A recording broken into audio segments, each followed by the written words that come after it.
Merci pour votre présence. C'est avec émotion que nous entrons dans dans le dernier moment de notre si mémorable rencontre. Voilà, professeur Marion, nous vous écoutons. Bien. Cette dernière séance qui devrait être conclusive ne le sera pas, parce que c'est seulement maintenant que le véritable travail devrait pouvoir commencer. Alors, je voudrais, ayant fini d'esquisser les prolégomènes d'une considération sur la possibilité de la révélation, montrer les caractères de la révélation telle qu'elle s'est actuellement effectivement présentée dans les textes bibliques. Elle s'est présentée avec des caractères propres. Je vais en distinguer plusieurs.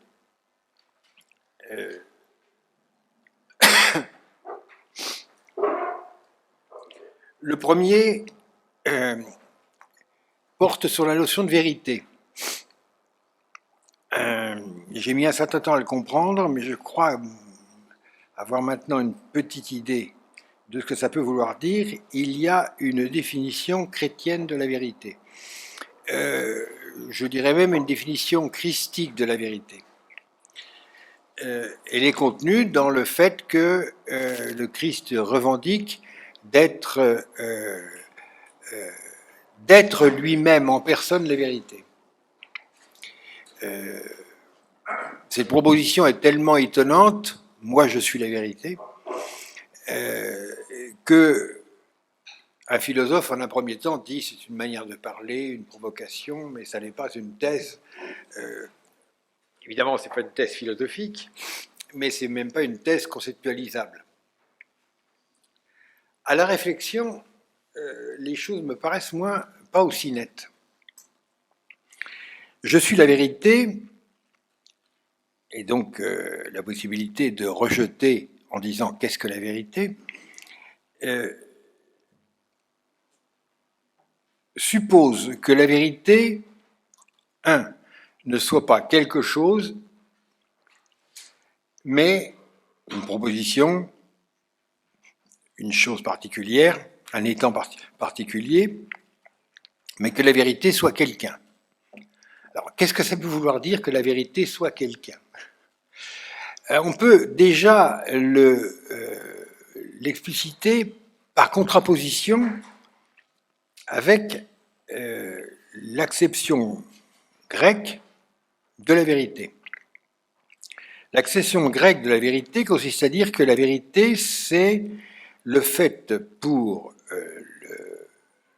le langage de dire quelque chose de quelque chose et que cette synthèse, pour parler comme Aristote, corresponde à la synthèse de la chose avec elle-même, c'est-à-dire de l'essence avec son prédicat. Donc la vérité en termes grecs consiste à dire, non pas je suis la vérité, mais à dire la vérité elle-même d'une chose. Et ça consiste à dire quelque chose de quelque chose. Ti, kata, tinos, legein. C'est-à-dire catégoreigne, ou encore catégoria, ce qui, dans le langage courant, veut dire l'accusation publique. Donc il s'agit d'attribuer à la chose ce qui lui revient. Rendre justice à la chose en lui reconnaissant, en lui attribuant ce qui lui revient. Alors, quand le Christ dit « je suis la vérité », il est évident, premièrement, que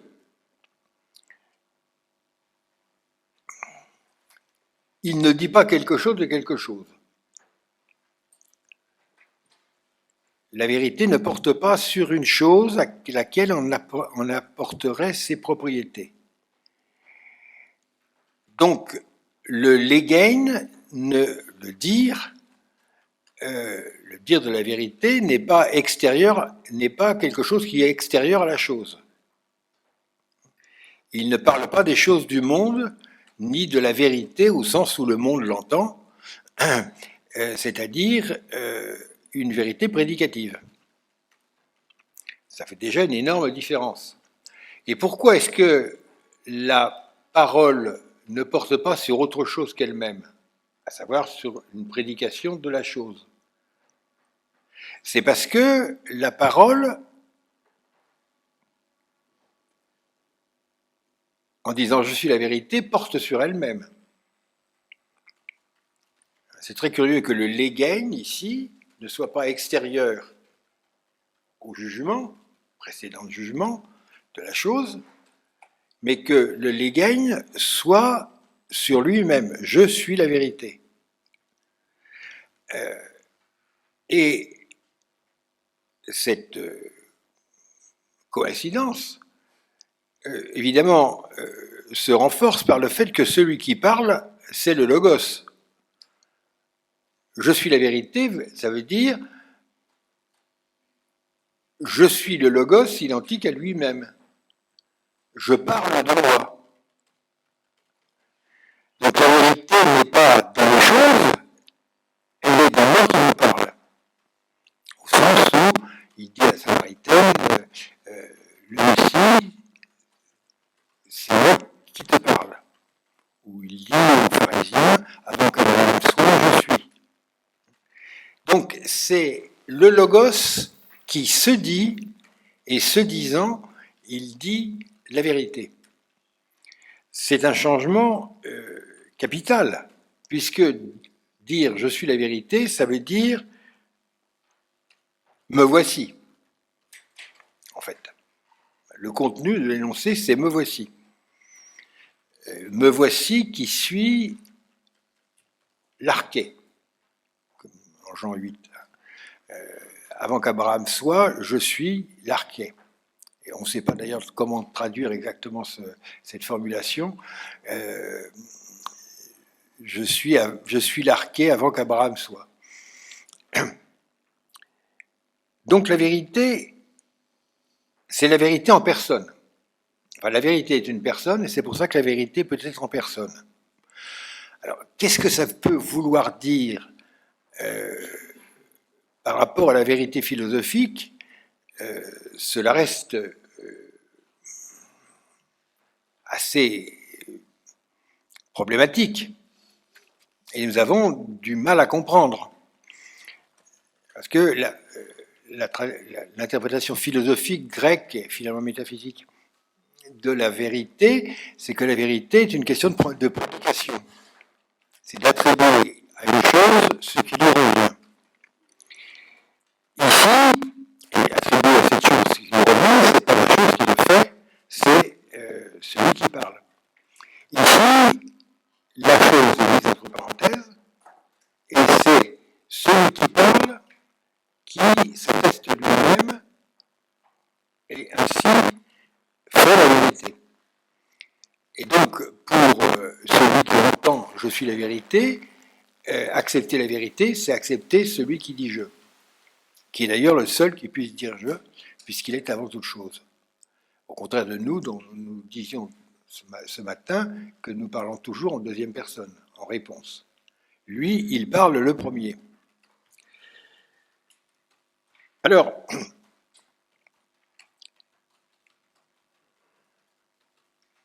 la vérité en personne se dit, et il n'y a personne d'autre pour la dire qu'elle, sinon le Père.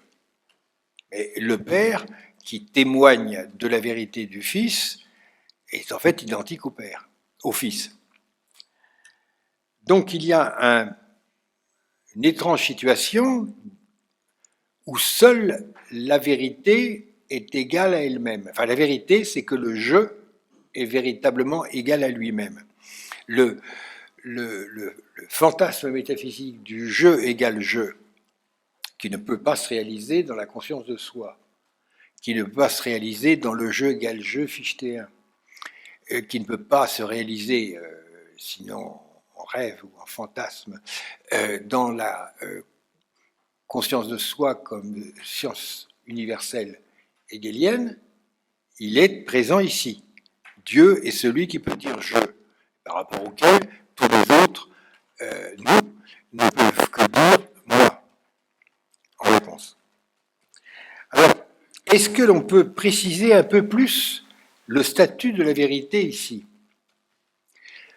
Alors, je crois que c'est ici qu'il faut faire un rapprochement. Je suis conscient que mes rapprochements peuvent sembler audacieux. Mais quand on traite de questions de ce type, si on n'est pas audacieux, on manque tout. Donc je préfère prendre le risque d'être trop audacieux que courir le risque certain de ne rien dire. La conception de la vérité que récuse « c'est moi la vérité », la conception grecque, c'est la conception du jugement prédicatif, de l'usage des catégories à propos des choses. Et, comme le dit très bien Aristote au livre Theta de la métaphysique, Theta 10 et puis aussi État 4, la vérité consiste à affirmer le prédicat qui est en fait l'attribut de la chose, ou à nier le prédicat qui n'est pas l'attribut de la chose. Et l'erreur, ça consiste à affirmer ce qui n'est pas prédicable de la chose, et ou le contraire. Or, il y a un cas où la théologie envisage ces deux positions, affirmer ou nier, les deux valeurs de la proposition prédiquée. C'est la proposition qui attribue ou qui n'attribue pas une propriété à une chose. L'egein ticata l'egein, positivement ou négativement. C'est ce qu'on appelle la théologie mystique. Dans la théologie mystique, la première démarche est d'attribuer à Dieu tout ce qui lui est attribué dans les Écritures. Donc on va dire Dieu est une pierre, Dieu est un rocher, Dieu est un souffle, Dieu est invisible, Dieu parle, Dieu ne parle pas, etc. Tout ce qu'on peut attribuer. Donc ça, c'est la cataphase, c'est-à-dire la prédication positive. Et puis, il y a un deuxième degré, qui est ce qu'on appelle la théologie négative à tort, qui est l'apophase, qui est la via negativa, où on va nier de Dieu toute proposition, tout attribut. C'est-à-dire, Dieu n'est pas bon, Dieu n'est pas,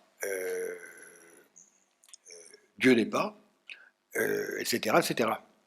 Car le propre de Dieu, c'est qu'il a tous les noms, polyonymos, et qu'il n'a aucun nom, anonymos. Donc aucun nom n'est un prédicat adéquat de Dieu. Donc Dieu est imprédicable. Et c'est pour ça qu'il est multiprédicable.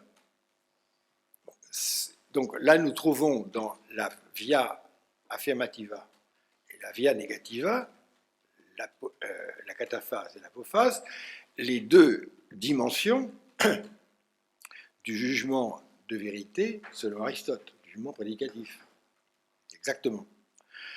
Alors, la grande question, c'est de savoir pourquoi et comment il peut y avoir une troisième voie.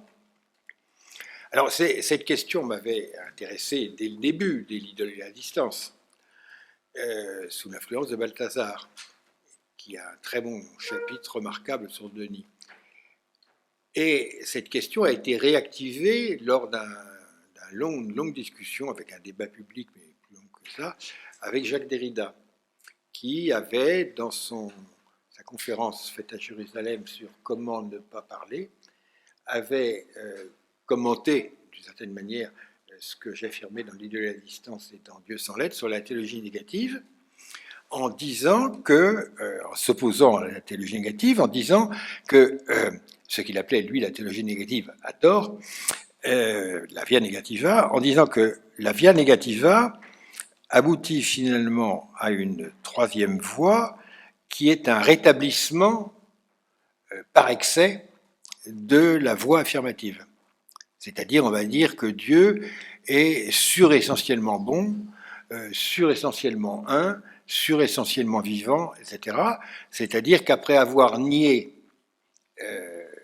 la perfection au sens où nous l'entendons, nous affirmons de Dieu toutes les perfections et tous les noms au sens où nous les entendons, via affirmativa, puis nous nions toutes ces perfections au sens où nous l'entendons, puis après nous les rétablissons en les redonnant à Dieu au sens propre à Dieu. D'une certaine manière, c'est ainsi que comprendra saint Thomas, en disant que toutes les perfections s'appliquent à Dieu, non pas sur notre mode, mais sur le mode de Dieu. Alors, qu'est-ce que ça veut dire sur le mode de Dieu par rapport à notre mode? Bon, on peut discuter. Alors, peut-être que le reproche que Derrida fait vaut pour saint Thomas. Je ne suis pas assez compétent sur saint Thomas pour répondre comme ça. Mais ce qui est certain, c'est que ça ne marche pas pour les auteurs antérieurs. Alors, il y a à ce propos deux arguments, et je les donne dans l'ordre croissant de leur force. Le premier, c'est que l'hypothèse que la troisième voie soit un établissement sous condition de la via affirmativa est explicitement, cette question est explicitement posée et affrontée par Scott Erigen dans le De Divisione Naturae, dans le Périphéséon, si vous préférez. Je cite ce texte dans de surcroît, c'est le dernier texte de la discussion avec Derrida. Et Jean Scott est tout à fait clair. Dans la troisième voie, on n'affirme pas ce qu'on avait nié dans la deuxième. On n'affirme pas à nouveau ce qu'on avait nié dans la deuxième. La troisième voie n'est pas affirmative. Alors qu'est-ce qu'elle est? Là, il y avait une indication remarquable de Balthazar, qui dit dans La gloire et la croix, volume 2, style, il y a un chapitre sur Denis, qui dit, comme en passant, il ne le développe pas, chez Daniel, dans la troisième voie, l'egein est remplacé par umnein, dire est remplacé par louer. Mais alors louer, on peut vérifier. De fait, dans la troisième voie, il ne s'agit pas de dire affirmativement ou négativement quoi que ce soit à propos de Dieu. Dieu n'est pas quelque chose dont on puisse dire quelque chose ou nier quelque chose. C'est celui à qui l'on rapporte toute chose. C'est-à-dire on le loue en tant que. Nous pouvons louer Dieu en tant que un, en tant qu'éros, en tant qu'être, en tant que bon, mais on peut aussi le louer en tant que pierre, en tant que rocher, en tant que, etc. Et ce qui est déterminant, c'est la différence entre l'egein ti katatinos, dire quelque chose de quelque chose, qui suppose que Dieu est quelque chose, soit quelque chose à quoi on puisse attribuer quelque chose, ou bien louer comme. Quand on loue, on ne loue pas quelque chose. Et on ne loue pas celui qu'on loue comme quelque chose. On lui donne des titres. C'est-à-dire qu'on le commente, si je puis dire. On lui attribue des titres. On lui attribue ce qui correspond à son rayonnement. On le développe, on l'augmente, on en explicite l'identité et la grandeur, mais on ne dit pas quelque chose de quelque chose. Et le langage que l'on doit tenir vis-à-vis de Dieu, c'est le langage de louange, au sens où saint Augustin commence les confessions en disant, à propos de Dieu, tu es grand et admirable Seigneur, valde laudabilis, tu dois être loué fortement. Et le rapport correct à Dieu, c'est de le louer. D'ailleurs, nous pouvons dire que dans le rapport intersubjectif, le rapport amoureux est un rapport de louange. C'est-à-dire, on dit à celui qu'on aime qu'il est beau, qu'il est gentil, qu'il est mignon, qu'on l'adore, etc., etc. C'est-à-dire, on lui dit rien. Le discours amoureux est un discours qui ne dit rien,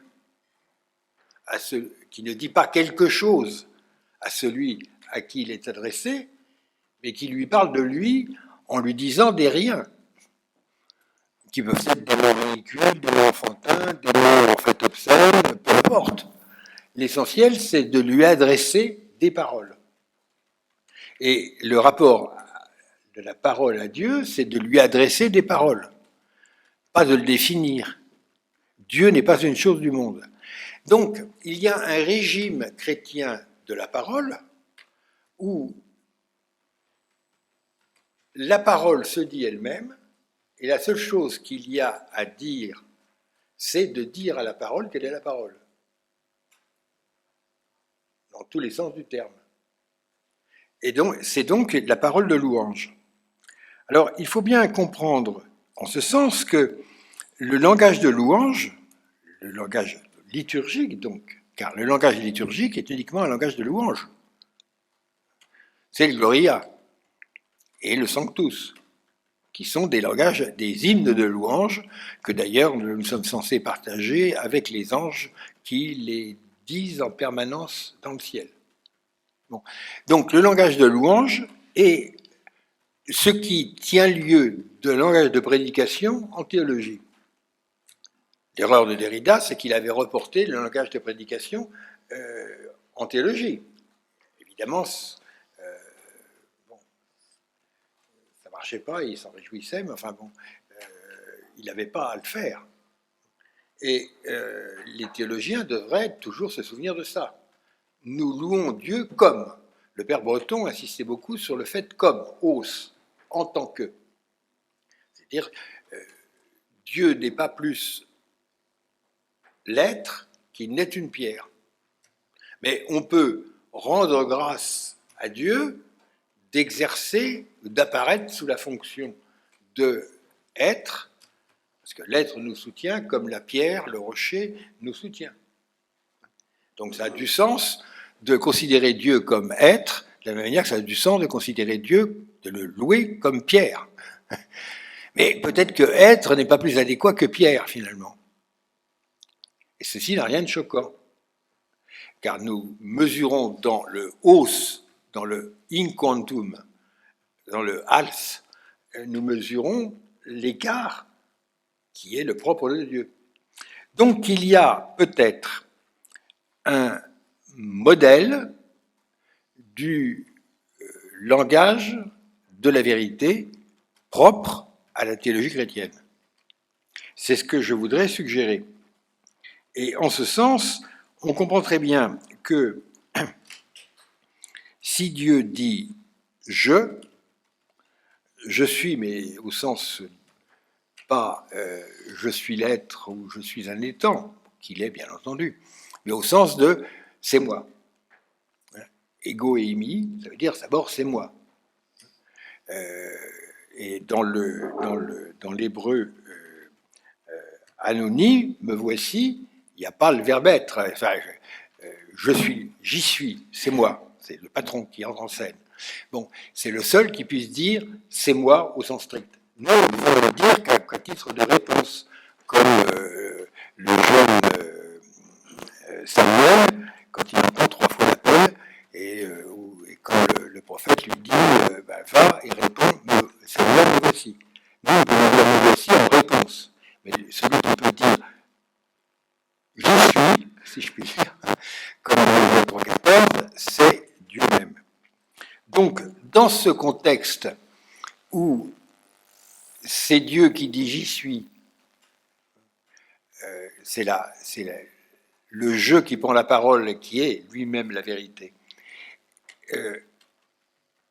et dans lequel nous ne pouvons guère que répondre par louange, on comprend très bien que la notion d'adresse, s'adresser à,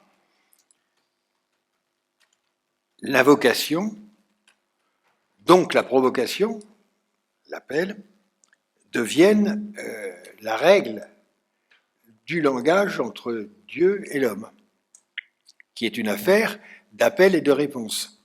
Et dans cette affaire, c'est toujours Dieu qui appelle le premier. C'est le privilège de Dieu d'appeler.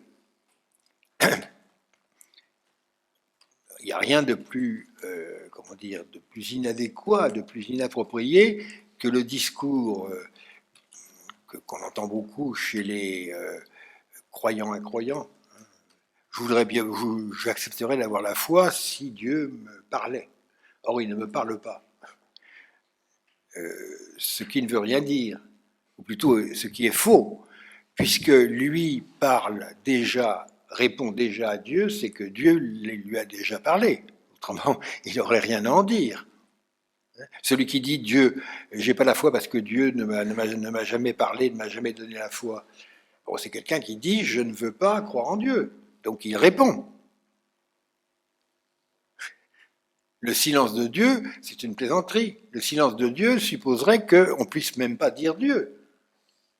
C'est toujours trop tard pour qu'il y ait un silence de Dieu. C'est comme quelqu'un qui dit, je prends une analogie, personne ne m'aime. Quelqu'un qui dit personne ne m'aime, d'abord il le dit à quelqu'un. Il le dit à quelqu'un parce que finalement il espère que ce quelqu'un va se décider à l'aimer. Et puis s'il est présent pour le dire, à supposer que personne ne l'écoute, qu'il n'y ait personne pour l'écouter et que personne ne réponde, s'il est là, c'est parce qu'il a été aimé. Autrement, il ne serait pas là. Donc, de la même manière qu'on ne peut pas dire, en toute logique, personne ne m'aime, on ne peut pas dire Dieu ne m'a jamais appelé. On peut dire j'ai déjà refusé plusieurs fois l'appel de Dieu, ça c'est vrai. Mais dire, c'est comme si on disait j'ai jamais entendu parler de Dieu. C'est pas vrai. Puisque Dieu, c'est celui que tout le monde connaît de nom. Donc c'est déjà trop tard pour dire qu'il n'y a pas eu d'appel de Dieu. Donc ça, c'est déjà un point extrêmement décisif, non seulement sur la possibilité, mais sur l'effectivité d'une manière de révélation. Alors l'effectivité de la révélation, elle est encore, puisque nous parlons de possibilité d'effectivité, elle est encore directement liée à ce qu'on appelle en philosophie classique les modalités. Et comme vous le savez, revenons à Kant, dans les modalités, il y a, enfin la première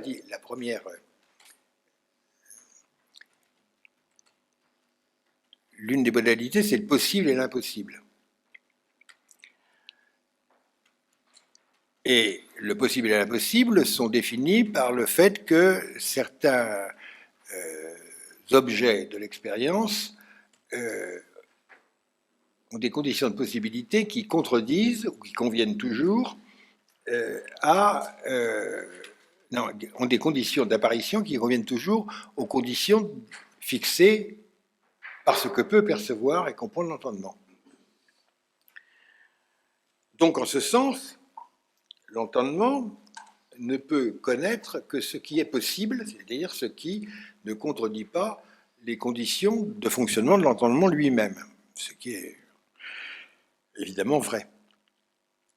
Donc l'impossible, c'est justement ce qui ne peut pas entrer dans l'expérience parce qu'il contredit les conditions subjectives de l'expérience.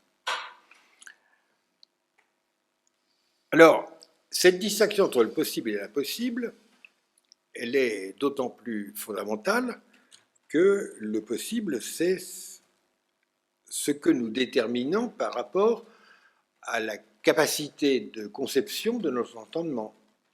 Donc le possible et l'impossible ont une frontière qui est fixée par notre finitude. C'est ce que dit Kant. Et c'est pour ça que sa distinction est tout à fait juste. Et il déclare que la distinction entre le possible et l'impossible est la plus haute distinction qu'on peut faire intervenir dans le concept d'objet en général. Donc nous avons, si je puis dire en héritage, le domaine du possible. Et en un sens, c'est une vérité très ancienne, puisque les Grecs, mais aussi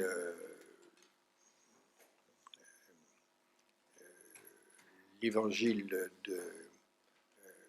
en particulier de Luc, à la fin du chapitre 1, au moment de l'Annonciation, où l'ange répond à Marie qui demande comment cela sera-t-il possible puisque je ne connais aucun homme, et la réponse c'est rien n'est impossible à Dieu.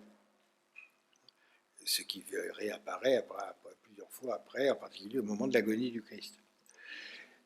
Toi qui peux tout faire, rien n'était impossible, Père, fait que, etc. Donc, à Dieu, rien n'est impossible. Ce qu'on peut gloser, alors il y a évidemment beaucoup d'autres auteurs qui ont dit cela, jusqu'à Derrida qui définit l'impossible comme le domaine du divin. Personne n'a la métaphysique est après ici. Non. Ah ouais, c'est bien triste. Tant pis. Je l'ai entendu. Vous cherchez une référence? Oui, la page 346.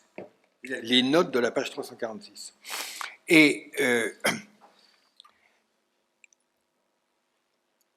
le propre de Dieu, c'est qu'en principe, il n'y a pas d'impossible pour lui. S'il y avait d'impossible pour un Dieu, ça n'est pas un vrai Dieu. Et c'est pourquoi les anciens grecs, quand ils ont commencé à douter des dieux, l'épicurisme, ont dit que les dieux étaient soumis au Styx et au destin. Donc en fait, c'était déjà plus des vrais dieux, parce qu'il appartient à Dieu de régner sur l'impossible. Nicolas Tocuse? Oui, c'est ça. Et alors ceci a été...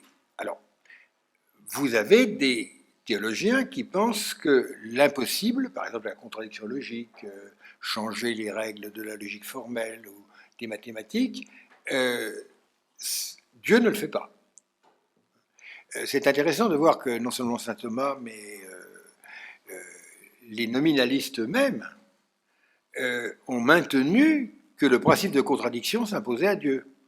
Dieu ne peut pas faire une chose contradictoire. Mais il y a d'autres théologiens, évidemment je pense que c'est plus malin, qui ont fait le raisonnement suivant. Par exemple, Nicolas de Cuse, donc XIVe siècle, Nicolas de Cuse dit, c'est dans le De Visione Dei 9, chapitre 9, d'où il suit que, puisque rien n'est impossible à Dieu, il faut que ce soit à travers les choses qui sont dans ce monde impossibles que nous dirigions notre regard vers celui chez qui l'impossibilité est une nécessité. Tout de même que l'infinité en acte est impossible dans ce monde, ainsi la grandeur sans fin est la nécessité même qui nécessite que le non... La grandeur sans fin est la nécessité même qui nécessite que le non-étant ou le rien soit. Ou encore, un peu plus loin, je te rends grâce, mon Dieu, de m'avoir dévoilé qu'il n'y a pas d'autre voie pour accéder à toi que celle qui paraît radicalement inaccessible et impossible à tous les hommes, même aux plus savants des philosophes, puisque tu as montré que l'on ne peut te voir ailleurs que là où l'impossibilité advient et se met en travers la route. Ubi impossibilitas occurrit et obviat. C'est quand même très fort. C'est-à-dire que, aussi longtemps que nous sommes dans le domaine du possible, c'est-à-dire pour Kant, de ce qui est concevable par notre esprit fini, ce qui se conforme aux conditions de possibilité subjective de la perception. Nous sommes dans un domaine où il n'y a nul besoin de recourir à autre chose qu'un esprit fini, c'est-à-dire nous sommes chez nous. Alors il reste ce qui contredit les conditions de notre expérience. Par exemple, le phénomène saturé. À ce moment-là, nous entrons dans le domaine qui est a priori impossible d'accès. La température est trop forte, les conditions, non seulement physiques, mais de l'intellectualité ne sont plus réunies. Nous ne pouvons pas comprendre, nous ne pouvons pas entrer dans ce terrain. Ce terrain appartient à des esprits qui ne sont pas limités. Il appartient aux anges ou à Dieu. Et dit Nicolaiticus bravement, eh bien c'est là qu'il faut aller si on veut vraiment trouver l'endroit où se trouve Dieu. Dieu se trouve au désert. Enfin, au désert, dans un lieu inhabitable pour nous. C'est-à-dire là où il y a de l'impossible. C'est seulement face, quand on frôle l'impossible, le terrain de l'impossible, qu'on a une chance de rencontrer Dieu. Dans le possible, Dieu nous laisse chez nous et tout va bien. Alors, ça jette une certaine lumière, parce que de fait, là, l'impossible, nous en avons quand même une certaine expérience quand même. Et l'impossible comme situation limite, mais inévitable de notre existence. Encore une fois, la naissance et la mort, à tout le moins. Ce sont les endroits où on ne peut pas s'aventurer, où il est impossible de s'aventurer. Mais c'est des endroits il y en a un que nous avons déjà traversé et l'autre que nous traverserons. Et il y a des événements dans notre vie qui sont posés, des événements qui relevaient de l'impossible, de l'imprévisible, de l'inintelligible, etc., qui se sont bien produits. Donc l'impossible, ce n'est pas une chose que nous ignorons totalement, mais c'est les situations dans lesquelles la question de Dieu devient une hypothèse réaliste.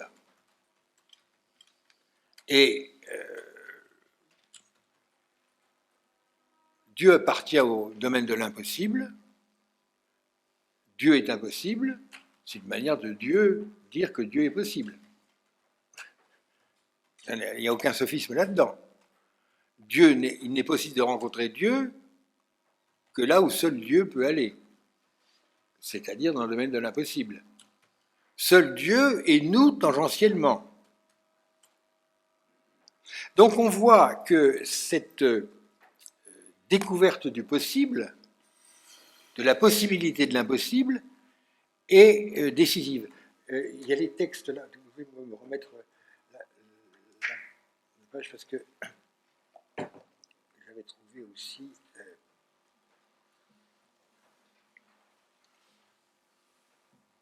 On a les références en dessous, non, attendez, les notes. C'est la note de Nicolas de Cruz, elle est ici.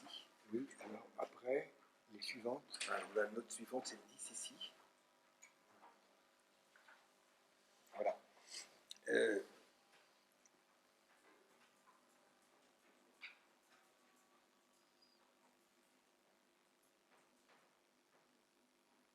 Heidegger dit, c'est dans les cahiers noirs, des Gesamtausgabe 96, page 273, l'impossible est pour l'homme la plus haute possibilité.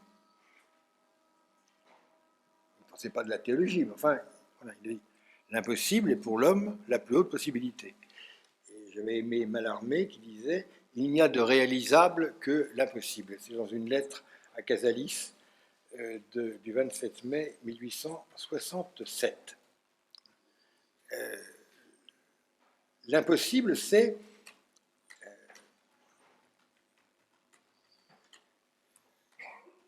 l'horizon extrême de la possibilité. J'aime beaucoup cette catégorie de l'impossible parce que c'est une catégorie de la vie courante aussi. Pour un autre cas de notre expérience de l'impossible. C'est un cas un peu qui va vous sembler peut-être un peu trivial. C'est le cas, disons, d'un sportif et en particulier d'un coureur à pied. Un coureur à pied a sur une distance donnée un record personnel. Il y a un record de France, il y a un record de Belgique, il y a un record d'Europe, un record du monde. Et il s'entraîne pour améliorer son record personnel, et si possible le hisser au niveau d'un record national. Bien. Pour faire les minima, pour être qualifié pour un championnat du monde et les Jeux Olympiques. Et alors, pour avoir pratiqué ce genre de choses, c'est très amusant parce que on voudrait bien battre son record personnel. Mais quand on l'a établi, on a souffert énormément, c'est fait mal. Les circonstances étaient exceptionnelles et on se dit, c'est quand même pas possible que j'arrive à faire mieux. Du moins, il y a toujours en arrière-fond ce sentiment. Et on s'entraîne, et si la course suivante, on ne fait pas mieux, on a la conviction que, bon, on a peut-être atteint ses limites. Et peu à peu se met en tête, dans la tête du coureur, qu'il est impossible de faire mieux. En fait, il n'y croit plus. Il continue, bien sûr. On a sa vanité, on a son orgueil. Bon, il continue, mais il se donne de moins en moins de chances d'y arriver. C'est comme un cycliste. Bon, quand il arrive dans le peloton, tout feu, tout flamme, il dit, je vais leur montrer ce que je sais faire. Bon, je vais être Evenepoel ou Merckx. Bon, puis alors il passe une demi-saison, il est quand même lâché, il arrive en queue de peloton, etc. Bon, à la fin de la saison, il est d'accord pour être l'équipier de celui qui est vraiment très bon. C'est parce que ça lui semble impossible de lever les bras, comme ils disent, de gagner. Et de temps en temps, il sera dans les 10 premiers d'une course, non pas World Tour, mais la catégorie en dessous. Bon, il vaut mieux tout de suite se mettre au service d'un vrai leader. Gagner une course lui paraît impossible. Et le grand champion, c'est que aucune victoire au départ ne lui paraît impossible. C'est ça qui fait la différence. Donc l'impossibilité, c'est vraiment l'horizon du sportif de compétition. Et alors, quand il bat son record personnel, quand il remporte une victoire à laquelle il ne s'attendait pas, il est le premier surpris. Il ne comprend pas ce qui s'est passé. Et puis souvent, à ce moment-là, il est en excellente forme, il n'a même pas souffert. Ou plutôt, il était au-delà de la douleur, comme on dit. Ça lui a semblé presque facile. Il ne comprend pas pourquoi, cette fois-ci, c'était imprévu, il gagne. Comment ça s'est passé? Il va voir les conséquences. Ses contrats vont être augmentés, il va être sélectionné, tout va bien. Mais c'est un événement. Et à ce moment-là, il a fait une chose impossible. C'était impossible, mais je ne le savais pas, alors je l'ai fait, selon la formule consacrée. Et impossible n'est pas français, etc. L'impossible, c'est le nom d'une possibilité qu'on n'imaginait pas. Et évidemment, c'est là que quelque chose comme Dieu peut s'atteindre. C'est quand on entre dans le domaine de l'impossible. Et évidemment, je tiens à souligner que l'impossible, il n'est pas du tout impossible d'en faire l'expérience. Contrairement à ce qu'un esprit simple et dogmatique pourrait croire. Parce que l'impossible, c'est toujours fixé. La limite du possible et de l'impossible est toujours fixée subjectivement. La preuve, c'est que dans le domaine technique, on recule les limites de l'impossible. Donc, dans la vie courante, on peut reculer les limites de l'impossible aussi. Et la relation intersubjective est basée sur le fait que l'impossible devient possible. C'est-à-dire d'être uni à quelqu'un de manière durable, c'est quasiment impossible dans le monde actuel. Or, c'est pourtant ce qui se produit. Bon. Pourquoi, comment, on ne sait pas trop. Mais de fait, c'est quelque chose qui se produit et pas rarement. Donc, la question de l'impossible, qui est la question de Dieu, c'est aussi un terrain dans lequel nous pouvons nous aventurer. Ce qui jette un regard, une lumière différente sur les formes les plus excentriques de l'impossible, sur le miracle et en particulier. Alors, un mot sur le miracle. Un mot sur le miracle. La notion de miracle a une histoire un peu bizarre. Pendant très longtemps, personne ne doutait de la réalité des miracles. La vraie question, à la fois chez les chrétiens mais chez les païens, c'était de savoir l'origine des miracles. Est-ce que ça venait des dieux? Est-ce que ça venait des démons? Est-ce que ça venait de la magie, etc. Donc c'était l'origine, la signification des miracles qui était en cause. Pas le fait qu'il y ait des miracles qui, à la limite, n'étonnaient pas grand monde, tellement il y en avait. Alors il y a un moment, on a commencé à parler des miracles avec, pour certains, suspicion, et pour d'autres, une grande attention, parce que c'était des arguments en faveur de la religion. Ces moments, qui datent en gros du XVIIe siècle, la catégorie du miracle est apparue quand on a commencé à dire qu'il y avait des lois nécessaires de la nature. D'où la définition du miracle par Hume, une exception aux lois de la nature. Ce qui est la définition communément admise, encore à Lourdes. Qu'est-ce que c'est qu'un miracle de Lourdes? Il est authentifié quand la science ne peut pas l'expliquer. C'est donc quand c'est une exception aux lois de la nature telles que la science en est le dépositaire. Or, il est bien évident que cette définition, le miracle est une exception aux lois de la nature, suppose qu'il y a des lois de la nature. Suppose évidemment qu'il y a des lois de la nature qui sont entièrement régies par la causalité efficiente et qu'il y a un déterminisme complet. C'est-à-dire suppose le principe de raison suffisante.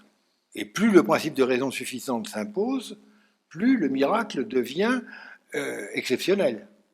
Au point que un penseur supposé catholique comme le révérend père Malebranche disait au XVIIe siècle que heureusement que Dieu a compris qu'il ne fallait plus faire de miracles maintenant, que la religion est établie, c'est plus la peine, tout le monde est d'accord, et que s'il en faisait, ce serait plutôt un obstacle au sérieux de la religion qu'une preuve supplémentaire. Et donc beaucoup de théologiens ont dit à l'époque classique que heureusement il n'y a pas de miracle. C'est pour ça qu'au XIXe siècle, l'Église a été si réticente à admettre un certain nombre de miracles mariaux, l'apparition mariale. Alors, cette classification du miracle comme exception au principe de raison suffisante de loi de la nature est intéressante, parce qu'elle est fragile. Premièrement, parce que nous ne sommes plus assez naïfs pour croire qu'il y a des lois intangibles de la nature. Les lois de la nature ne cessent de varier selon les théories scientifiques et les progrès de la technologie. Donc, que disent les lois de la nature sur les guérisons, par exemple? Bon,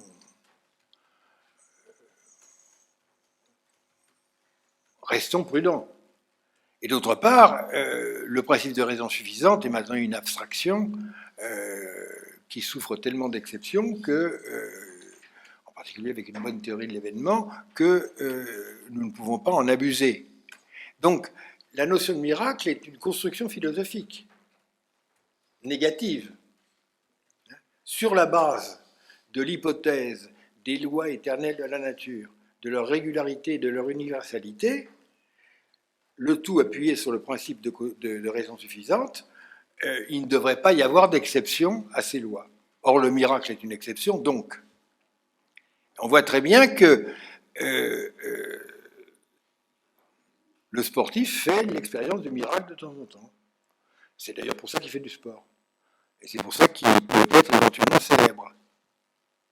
Bon, hier, mourait Juste Fontaine, qui a marqué 13 buts durant la Coupe du Monde de football en Suède en 1958. Record qui ne sera jamais battu pour des raisons statistiques du nombre de buts qu'on marque maintenant et du nombre de matchs Bon, c'est un truc impossible, marquer 13 buts en 3 semaines en Coupe du Monde. Bon, ça, c'est impossible et il l'a fait. Et ça reste. Bon, c'est une exception, je vous l'assure, aux lois du football. Bon, c'est ça qui... Donc, encore une fois, le domaine de l'impossible, il n'est pas impossible d'y atteindre. Voilà ce que je veux dire. De la façon que les terrae incognite qui blanchissaient la surface des cartes de l'Afrique au XIXe siècle sont maintenant connus. Donc l'impossible n'est pas une zone invivable et infréquentable. Et bien entendu, on peut à ce moment-là dire que les récits bibliques sont des avancées dans le domaine de l'impossible. Et disons, formellement, ça devient parfaitement intelligible. Alors,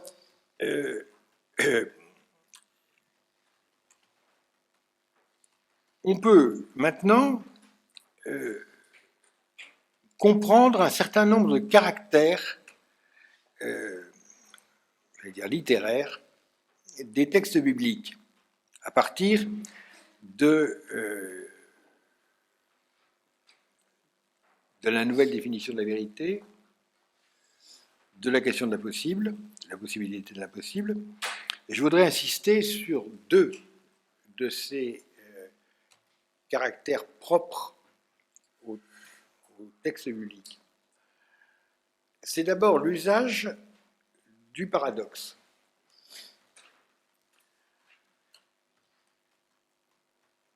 Qu'est-ce qu'un paradoxe ? Paradoxos, c'est-à-dire à contre-apparence, pourrait-on traduire. Ce qui est à contre-apparence. On dit que le paradoxe est une opinion étrange. Donc ça, c'est l'opinion, mais c'est aussi d'abord l'apparence. Comment ça dokeille, c'est-à-dire comment ça semble. C'est une chose qui semble contraire à l'usage. Alors le paradoxe est une figure très connue en philosophie. Il y a des paradoxes très tôt dans la pensée grecque, comme le paradoxe du crétois ou du menteur. Un crétois dit tous les crétois sont menteurs, donc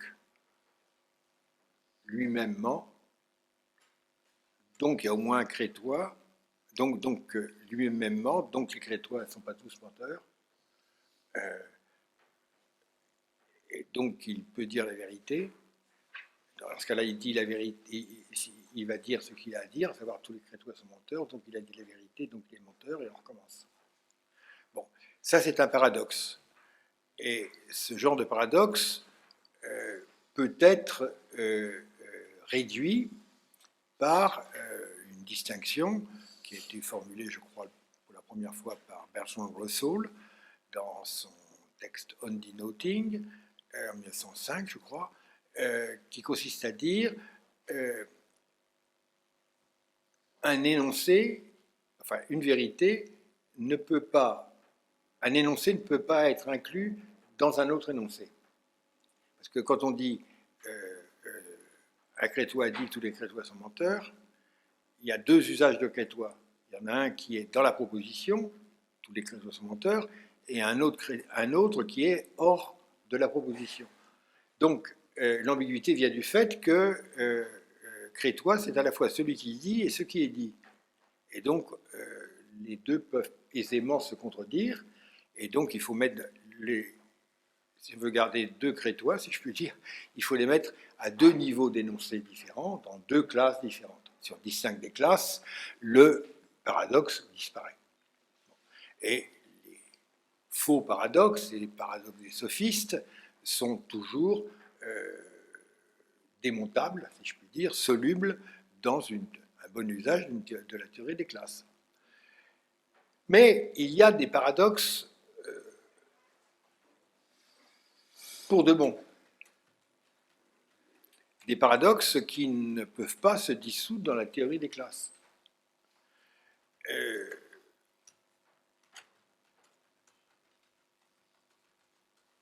Exemple d'un paradoxe qui quand même résiste.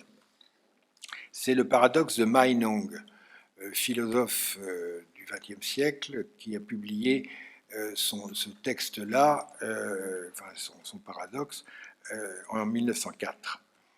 Et le paradoxe de Meinong est le suivant. Il y a des propositions dont l'énoncé porte sur un objet vide, qui énonce des objets vides. Par exemple, comme on disait, un objet vide, le roi de France actuellement vivant. Bon, il n'y a pas de roi de France actuellement vivant. Donc c'est une signification qui n'a pas de contenu, qui n'a pas de sens. Non seulement il n'y a pas d'intuition, mais ça n'a pas de sens. Si on dit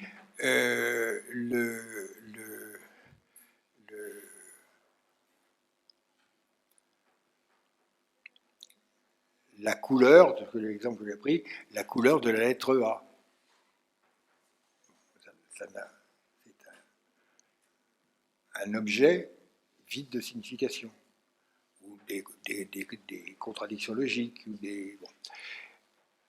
Mais ces propositions dépourvues de signification, donc propositions dans lesquelles es gibt nichts, cela ne donne rien, ces propositions, nous pouvons néanmoins les formuler, les discuter. Donc, il y a des propositions dont on peut dire qu'il n'y a rien. Es gibt des propositions à propos desquelles on peut dire il y a des objets, ça donne des objets, es gibt des objets, des propositions disant des objets, dont on peut dire que ça ne donne rien. Et c'est pour ça d'ailleurs que Meinong, très justement, disait il ne faut pas dire, il faut employer quelque chose qui ne relève pas du langage de être. Il faut dire ça donne que ça donne rien. C'est du domaine du donner, pas de l'être. Alors, ce paradoxe a été discuté, évidemment, comme relevant de la logique des classes. Bon, peut-être que oui, peut-être que non, je pense que non, enfin bon, c'est une autre question. Ceci pour dire qu'il y a des paradoxes qui résistent. Et on peut dire que dans les Écritures, les paradoxes sont le fond de l'affaire. Bon, les plus grands paradoxes, c'est évidemment les béatitudes, qui consistent à dire « Heureux ceux qui sont malheureux de telle façon, car c'est eux qui sont heureux. » Donc, le Magnificat. Le Magnificat, c'est le paradoxe. Les riches seront pauvres, etc. Les puissants seront rejetés, etc. Donc, le discours prophétique, par exemple, avant le Christ, est un discours qui est fait de paradoxes. Alors, le paradoxe par excellence, c'est celui qui meurt, c'est celui-là qui... Enfin, le grain qui meurt, c'est lui qui... Puis en même temps, c'est lui qui s'il ne meurt pas, il n'aura pas de suite.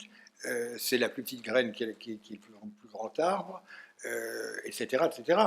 Et évidemment, le paradoxe, c'est le sauveur qui refuse de se sauver lui-même. Et c'est ainsi qu'il sauve tous. Bon, le paradoxe, c'est la forme non seulement des énoncés, mais des actions qui sont à contre-doxa. Et donc, il y a une logique du paradoxe. Le premier paradoxe, c'est la fin du prologue de Jean. Dieu, nul ne l'a vu, mais son Fils nous en a fait l'exégèse. Donc il est invisible et pourtant on peut le connaître et le comprendre. Voilà le paradoxe. Donc on peut dire que la logique profonde des textes bibliques, ça n'est ni la prédication de quelque chose sur quelque chose, ça n'est pas un enseignement, contrairement à ce qu'on dit souvent. On ne dit pas quelque chose sur les choses du monde. C'est la grosse différence avec le Coran, me semble-t-il, qui parle des choses du monde et qui dit des choses à leur propos. Même le Lévitique ne dit des choses et fait des prescriptions à propos de la gestion de la vie du peuple d'Israël, de manière légale, que pour mettre en œuvre le fait que vous serez parfait comme moi, je suis parfait. C'est donc en fait l'enjeu, c'est la perfection, l'extension de la perfection de Dieu au peuple. Ce n'est pas la législation. Donc, il n'est pas question de donner des préceptes, de dire quelque chose sur quelque chose. Le Christ ne commande pas la loi. Il n'édicte pas une nouvelle loi. Il simplifie la loi d'une certaine manière. Et dans les actes, dans les scénarios, dans les logiques d'action, c'est une logique qui est fondée sur le paradoxe. C'est l'inverse de la philosophie de l'action contemporaine. La philosophie de l'action, elle cherche des raisons de nos décisions et de nos actions. Elle cherche à rationaliser autant que faire se peut nos choix et toutes ces choses.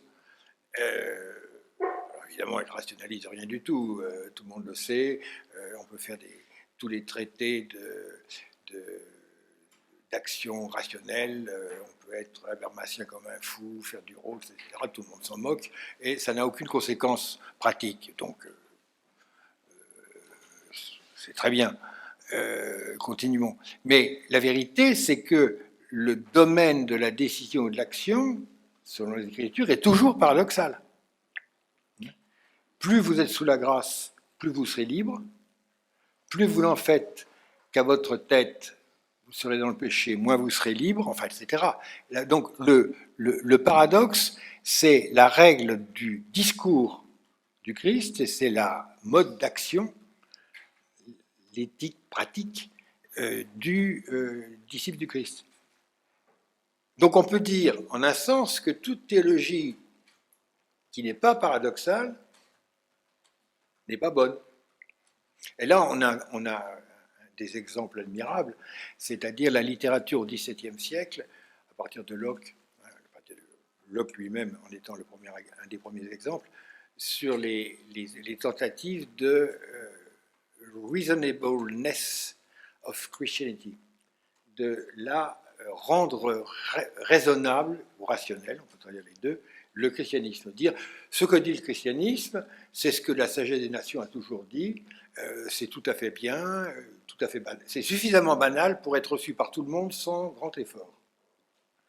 Et alors ça, c'est le degré zéro de la théologie, qui a eu un développement considérable au XVIIIe siècle. Ou bien on était contre la révélation, ou bien on disait mais la révélation ne révèle rien, rassurez-vous, c'est aussi raisonnable que la morale naturelle. Et peut-être qu'actuellement les chrétiens sont dans une situation où, à moins d'être paradoxaux, ils ne seront plus rien. C'est ce que disait Kierkegaard en son temps, c'est ce qu'a dit Bernanos aussi, etc. Donc le paradoxe devient quand même un des critères de l'orthodoxie. C'est très curieux de dire ça, hein, parce que orthodoxie et paradoxe, c'est le principe opposé. Je dirais maintenant, quand on ouvre un livre, disons, de spiritualité ou de théologie ou assimilé, si ça coule de source, il vaut mieux le fermer tout de suite, il n'y a rien à en tirer. Si c'est paradoxal, alors là, ça peut être sérieux. Mais si ça n'est pas paradoxal, non. Non, évidemment non. si ça ne renverse pas ce que la conscience naturelle ou la philosophie classique considère comme des dogmes, on n'en a nul besoin. Donc, il y a un rapport entre l'impossible et le paradoxe. L'impossible est la ratio essendi, si je puis dire, du paradoxe, qui est la ratio cognoscendi de l'impossible. Alors, un autre exemple du discours proprement de révélation, c'est, et je pourrais en science conclure là-dessus, c'est le cas de la parabole. Alors, les exégètes contemporains, du moins certains d'entre eux, qui ont beaucoup étudié la notion de parabole, ont remarqué que c'est un point central et peut-être propre au Nouveau Testament. En d'autres termes, il n'y a pas eu de parabole avant Jésus, et il n'y en a peut-être pas eu après. La parabole n'est pas un proverbe ou une histoire édifiante ou une réflexion de sagesse comme il y en a dans l'Ancien Testament, ou comme il y en a dans les fables d'Ésope, ou etc. Dans une fable, dans un court récit édifiant, on a une petite histoire et une morale qui ont toutes une intention d'édification. C'est le cas de La Fontaine et de tous les fabliers français. Donc la morale est absolument le but de l'histoire. Et l'histoire est faite pour faire passer la morale. Et deuxièmement, les fables ont cette caractéristique que, pour intéresser, pour éveiller la curiosité, elles utilisent une allégorie, elles déguisent les animaux en hommes ou les hommes en animaux, elles prennent un récit mythologique, elles se basent sur quelque chose d'un peu étrange. Bon, alors il y a un décor étrange, des péripéties un peu étranges, mais à la fin il y a une morale tout à fait acceptable, sensée, populaire, simple, et conformiste souvent. Alors c'est justement l'inverse que fait la parabole du Christ. Parce que la parabole du Christ part toujours d'une chose extrêmement simple que tout le monde connaît. Un homme sorti pour semer. Un père avait 2 fils, etc. Donc des choses qui devraient ne pas attirer la curiosité et l'attention. Une banalité complète. Un homme descendait de Jérusalem à Jéricho. What else? Et à mesure qu'il développe son histoire, elle devient de plus en plus embrouillée. C'est-à-dire, l'interlocuteur lui demande qui est mon prochain. On attend que, si je raconte une histoire, un homme descendait, etc., qu'il nous donne l'identité du prochain. Or, ce qu'il nous dit, c'est que le bon, c'est le Samaritain, c'est-à-dire, en principe, le méchant, et que les 2 prêtres, le lévite et le prêtre, qui devraient être les bons, ne sont pas les bons, et on pourrait dire le prochain, c'est l'homme qui est blessé. Or, c'est le Samaritain. C'est étrange. Et puis, on ne sait pas du tout comment la chose se termine.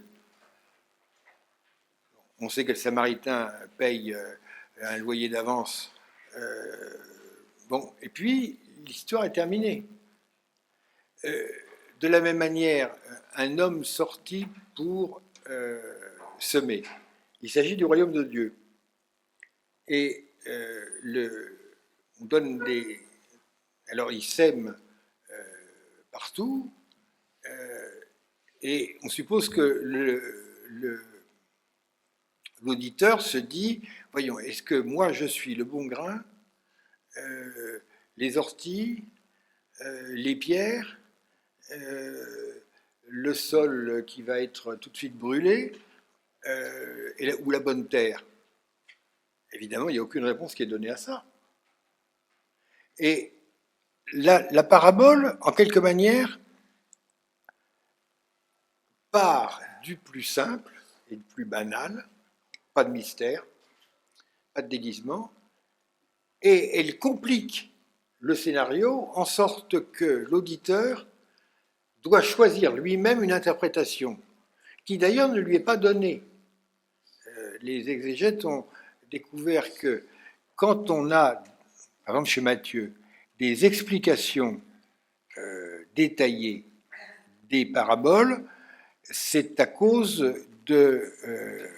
au contraire de Marc par exemple, de la rédaction plus tardive qui fait qu'on a commencé à donner une interprétation allégorique des paraboles qui reflète en partie l'état et les préoccupations des communautés où le texte a été rédigé et qui sont sûrement une déviation de la parabole originaire. La parabole originaire n'a pas de solution claire. Et c'est le but. C'est-à-dire il faut que l'auditeur se pose la question qui est le bon, qui est le méchant là-dedans, et moi, qu'est-ce que j'aurais fait dans cette situation? C'est-à-dire amener l'auditeur à prendre une décision. C'est d'ailleurs pour ça qu'il n'y a jamais de morale. Il n'y a pas c'est pas une énigme avec une petite solution qu'on vous donne après pour savoir si vous avez bien compris. Il n'y a pas de morale. Et du coup, on peut dire que les paraboles sont une mise en crise de celui qui les lit, ou qui les entend, qui se demande toujours où suis-je dans cette histoire? Et le fait qu'il se pose la question, et c'est cela que le Christ espère. Donc, d'après, entre autres, Jérémias, qui est quand même un très grand exégète, et qui était un très grand exégète, et qui a beaucoup travaillé cette question, et qui, dans d'autres domaines, est si convaincant, donc moi je me laisse convaincre par Jérémias, seul le Christ, au sens strict, a fait des paraboles. Et savez-vous, ces petits détails, c'est qu'en français, le mot parole vient de parabole, et pas l'inverse. Parce que parabola était dans l'usage médiéval très répandu, naturellement, et on a simplifié en parole. Et on a gardé parabole pour le sens en français. On a gardé parabole sous forme de parabole. Pour les usages religieux et pour les usages profanes, on a dit parole. Mais parole vient de parabole et pas l'inverse. C'est quand même assez intéressant. Et c'est ça. Alors c'est intéressant parce que en linguistique, Saussure, il y a le langage, la langue et la parole. D'où le problème d'ailleurs en allemand où on a Sprache. On n'a pas cette distinction des trois. Or, cette distinction, elle est capitale. Parce qu'il y a une interprétation linguistique du phénomène de la parole. Alors, la linguistique et les lois de la linguistique, définies par Saussure et puis par ses successeurs, portent sur quoi? Elles ne portent pas sur la langue naturelle, c'est pas propre à français, au néerlandais, à l'allemand, à l'anglais, au sanskrit, etc. Ça porte sur la langue comme telle. Donc, le langage, c'est les lois du langage et ce n'est pas les lois d'une langue naturelle. Mais ça ne porte pas non plus sur la parole. La parole, c'est à la fois beaucoup plus élémentaire et complexe que la langue naturelle, puisque la parole, c'est la manière de dire aussi. C'est de s'adresser à. On dit ça, la présence s'assure par la parole, et par l'audition, plus que par la vision. Donc, tout enseignant le sait. Ce que l'on dit est important, mais la manière dont on le dit l'est tout autant. C'est-à-dire, si vous le dites bien, ça va entrer beaucoup mieux que si vous le dites mal. Donc, il est capital de le dire bien. Et donc, la parole est une adresse. Enfin, il faut de l'adresse pour avoir un bon usage de la parole, parce que la parole est une adresse. Elle s'adresse à. Elle a donc des fonctions dialogiques infiniment plus complexes que l'étude de la langue naturelle et de l'étude du langage. Parce que le propre du langage, c'est que personne ne le parle parce que ça n'est pas une langue. Par contre, c'est l'objet de la linguistique. C'est d'ailleurs, ceci dit, un très bon exemple de ce que c'est qu'un objet. La linguistique consiste à substituer à die Sprache, qui est autant la parole que la langue naturelle, un objet qui n'existe pas. Et bien entendu, on peut plus facilement en faire la théorie puisqu'il a le bon goût de ne pas exister par lui-même avant la théorie. En fait, la linguistique est une théorie du langage, mais c'est la théorie qui fait l'objet. C'est-à-dire, s'il n'y avait pas la théorie linguistique, il n'y aurait pas de langage. La théorie linguistique ne vient pas expliquer le langage, elle vient constituer le langage à partir de règles supposées des différentes langues naturelles, à condition de faire abstraction de la parole. Alors, c'est tellement vrai qu'il a fallu que la philosophie rappelle à la linguistique que la parole, après tout, ça avait du sens. C'était la théorie de la philosophie analytique des actes de langage, qui a expliqué que le fait de prononcer des mots et des phrases avait une efficience indépendante de ce qu'on disait. Donc on voit très bien que la parabole, c'est une parole par excellence, parce qu'elle consiste presque entièrement dans de la parole, en ce sens que c'est une adresse qui met en jeu le rapport à l'auditeur qui est toujours interloqué par ce qu'il entend.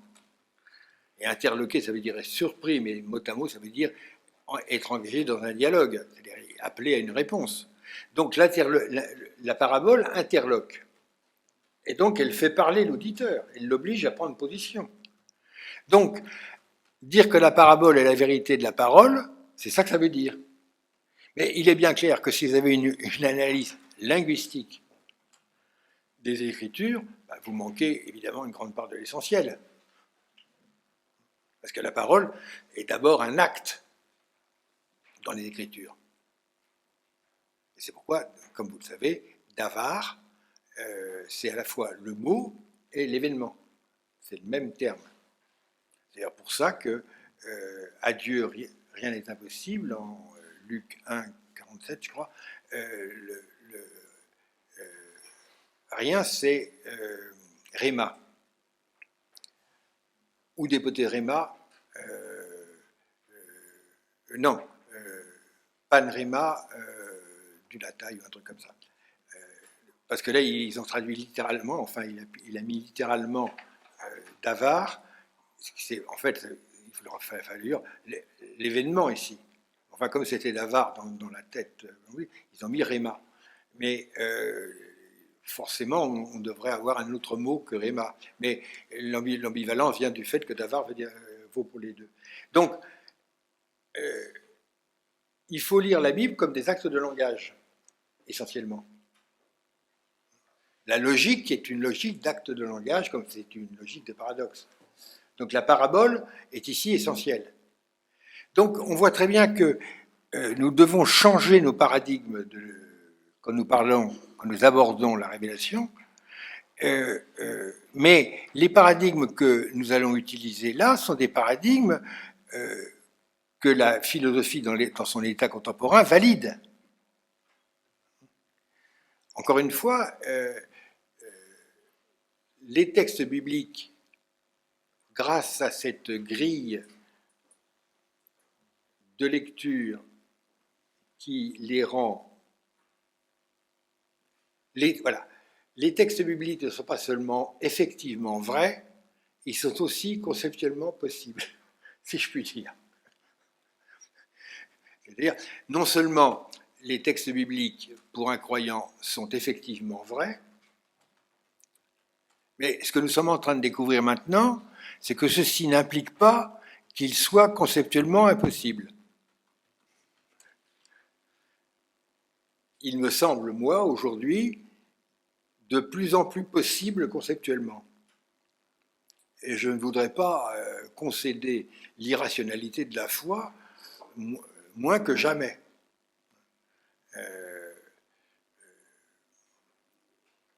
Il n'y a pas de credo qui absurdum. Alors pour deux raisons.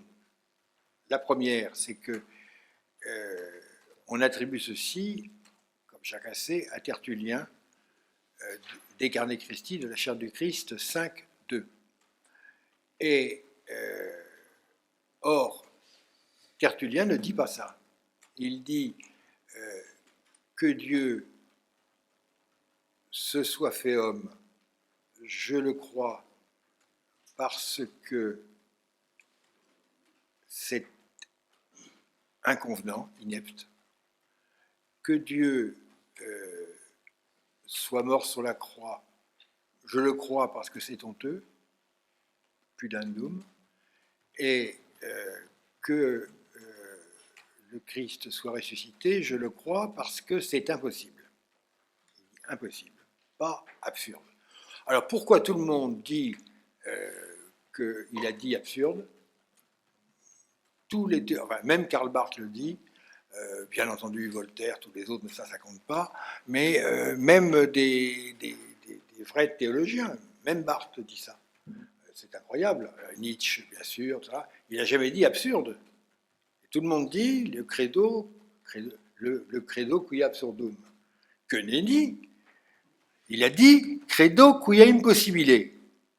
Ça a plus de sens, s'il vous plaît. Et en fait, c'est du Ricoeur, hein, tout cru. Ben, c'est de l'herméneutique du témoignage. Le témoin, quand il rapporte quelque chose qui est ou bien inconvenant, ou bien honteux, ou bien impossible, il doit dire la vérité. Parce que s'il avait pu s'en dispenser, il ne l'aurait pas dit. Il aurait dit quelque chose de décent, de glorieux et de possible pour se faire recevoir. Donc, en bonne herméneutique, c'est le principe de la lectio difficilior. Si le témoin dit quelque chose qui joue contre lui, c'est qu'il n'a pas pu faire autrement.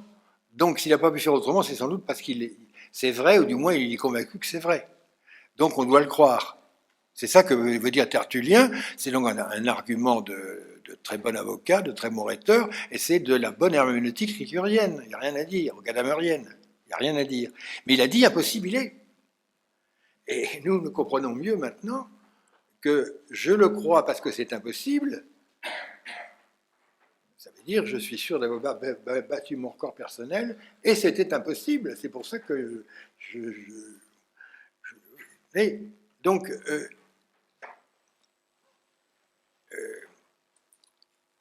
si le logos de Dieu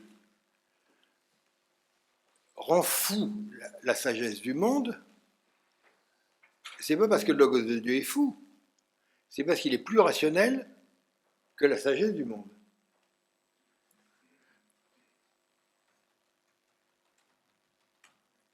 Donc il y a une rationalité conceptuelle de la révélation, non pas parce que la révélation se rabat finalement sur une doctrine commune partagée par toutes les religions et toutes les sagesses, etc. Mais parce que le paradoxe, la parabole, l'impossible, la saturation, tout ceci fait sens, comme disent les Américains. Voilà en gros ce que je voulais vous présenter. Merci beaucoup.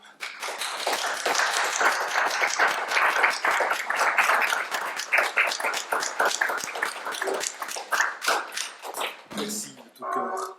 Bon, il est 15h02, ça se termine à 16h. Donc je vous propose de faire une pause. Si on